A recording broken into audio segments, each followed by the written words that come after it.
I used to live in a tiny studio apartment in Chicago right after finishing college. It wasn't anything special, just a single room on the top floor of a 3-story building. I picked it because the rent was cheap and it was close to work. At 23, with student loans and no savings, I couldn't be picky.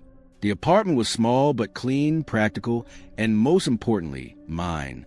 Its only window looked out over a narrow alley, and across the way was another building almost identical to mine. The alley was so tight a single car could barely squeeze through, and it got almost no sunlight during the day. At night, it turned completely black. That didn't really bother me. At the time, I was working late nights bartending at a lounge on the north side. I usually got home around 2:30 or 3 a.m., made a quick meal, and scrolled on my phone until I passed out. About a month after moving in, something strange happened. I had just walked in, kicked off my shoes, and flipped on the overhead light when I thought I saw a movement in the window across the alley. Just a flicker, maybe a curtain shifting. I froze, then looked again. Nothing. The window was dark and still. I shrugged it off. Maybe I startled someone, or maybe it was just a draft. The next night, it happened again. As soon as I turned on my lights, the curtain in that same window moved. This time I was sure of it, a hand pulling it back slightly, then letting it fall. I couldn't see the person behind it. The other apartment was completely dark, just a sliver of movement in an otherwise black void. What made it really weird was that I had never seen a light on in that apartment. I had always assumed it was empty. That night, I barely slept. Over the next week, I started watching more closely. Every night, right after I turned on my lights, the curtain would move. It was subtle but unmistakable. A slow parting, a glimpse of the dark space inside. Then it would close again. I started testing it. Some nights I left my lights off and sat silently by my window. When I did, nothing happened.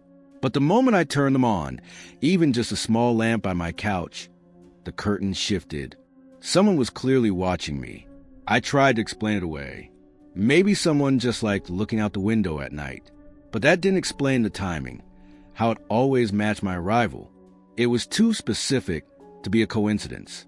I asked my landlord about the unit across the alley. He told me it was vacant and had been for months. When I pressed, asking if maybe someone had moved in recently, he shook his head and even joked that I was being paranoid. I thought about calling the police, but didn't. Reporting someone possibly looking at me from a dark window in an empty apartment felt ridiculous. There was no crime, no proof, just a feeling that grew worse every night. Then one night, everything escalated. I came home later than usual, around 4 a.m. The bar had hosted a private event, so cleanup ran long. I was exhausted and not thinking clearly. When I reached my door, I noticed something stuck in the frame. At first, I thought it was junk mail or a flyer, but when I pulled it out, it was a crumpled note. In pen, it simply said, "Hey!" My legs went weak. The first thought that hit me was the apartment across the alley. I ran to the window. The curtain was drawn, no movement. I called my friend Jamie, panicking. She lived across town but told me to come over right away. I grabbed a backpack, stuffed some essentials in, and left. The next day I confronted my landlord again, this time demanding to see the apartment across the alley. He hesitated, but eventually agreed to meet me there with the key. The place was dusty and completely empty, not a single piece of furniture. The walls were bare, and the floor creaked like it was 100 years old. But in the back room, facing my window, sat a single metal folding chair, positioned directly in front of the window. Whoever was had access to an apartment that was supposed to be locked and vacant. The police came and searched the place. I think they took fingerprints, but nothing ever came of it. Realizing my paranoia had been justified made me feel sick, wondering how long someone had been sitting there, watching me. I moved out that week. To this day, I don't know who was watching me, how they got in, or how long it would have continued if I hadn't found that note. I even considered it might have been the landlord, but dismissed it. If it had been him, he never would have left that chair in plain sight before bringing me over. I still dream about that window. And sometimes I wake up in the middle of the night certain that someone, somewhere, is still watching me. When I was 12, my family moved to a remote part of Oregon, miles away from the nearest town. We lived on a big piece of land surrounded by thick pine forest. It was quiet, peaceful, and completely isolated. The house itself dated back to the 1940s, with all the classic old house features. Creaky floors, a creepy attic, and a rundown shed about 30 feet from the back door. The shed was full of old tools and junk left by the previous owner. My dad always said he'd clean it out, but he never did. We mostly stayed away from it. The first strange thing happened one weeknight, close to midnight. I was up late reading under the covers with a flashlight when our dog Max started barking like crazy. Max was a golden retriever, sweet but always alert, and when he barked like that, it meant something was wrong. I crept out of bed and peeked through the window. Max was facing the shed, barking into the dark. The motion sensor light by the back door was on, casting long shadows across the lawn. I couldn't see anyone, but Max wouldn't stop. I stayed at the window until he calmed down, then went back to bed. The next morning, we found deep boot prints in the dirt between the house and the shed. My dad brushed it off, saying it was probably a neighbor or a drifter passing through. But I couldn't stop thinking about it. Over the next few weeks, Max barked at the shed multiple times. Every time we'd check, no one was there. But the boot prints always came back, leading to the shed, never away from it. One night around 2 a.m., I woke up to footsteps crunching on the gravel outside my window. I froze. The steps stopped, then started again, heading toward the shed. I peeked through the blinds just as the motion light flicked on.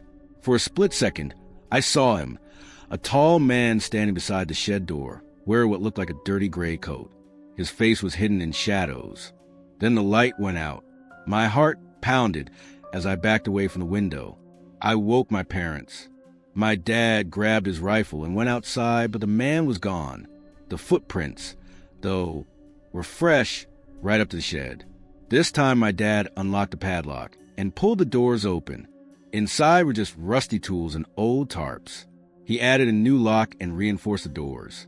For a while, things went quiet. Then a month later, Max disappeared. We searched everywhere, through the woods, up and down the road, even asked neighbors, but he was gone. I was heartbroken, but I kept hoping he'd just gotten lost and would find his way back. That night, I couldn't sleep. I kept thinking about Max, the shed, and the man I'd seen. Around 3 a.m., I heard the back door creak. I got out of bed and tiptoed into the hallway. My dad was already up with his rifle. We moved to the back door just as the motion light flicked on. There, standing by the shed, was the man again. Only this time, he was holding something. A knife in one hand, Max's collar in the other. My stomach dropped. I felt like the air had been sucked out of me. My dad shouted and raised his rifle, but the man turned and ran into the woods. We called the police. They searched the area but found no trace of him. What they did find inside the shed made me sick. The floor had been cleared. In the dirt, someone had carved crude, disturbing symbols. In the corner was a pile of bones, animal bones. Hopefully, it got worse. Behind a false panel in the shed wall, officers found a backpack full of things that weren't ours. Wallets, watches, pieces of worn clothing. Things that had belonged to someone, maybe several people. The strangest find was a notebook filled with pages of symbols, incoherent rambling, jagged handwriting, and crude drawings of houses, families, and eyes. I believe it was a message to us, telling us he was watching like he'd watched others. The police took everything. That night, while we packed to leave, I looked out my window one last time at the shed. Police tape fluttered in the breeze, and everything was still. But just beyond it, maybe 10 feet into the tree line, I saw a face. The moment I blinked, it was gone. I screamed for my dad, yelling, "He's back!" He ran into my room, looked out the window, and grabbed his rifle. This time, he ran outside and fired into the trees, screaming in frustration. You can't imagine the anger of being chased out of your own home by a dangerous stranger who probably killed your dog. My dad had snapped in that moment. I know he wanted to kill that man. We moved out days later to a much less remote part of Oregon.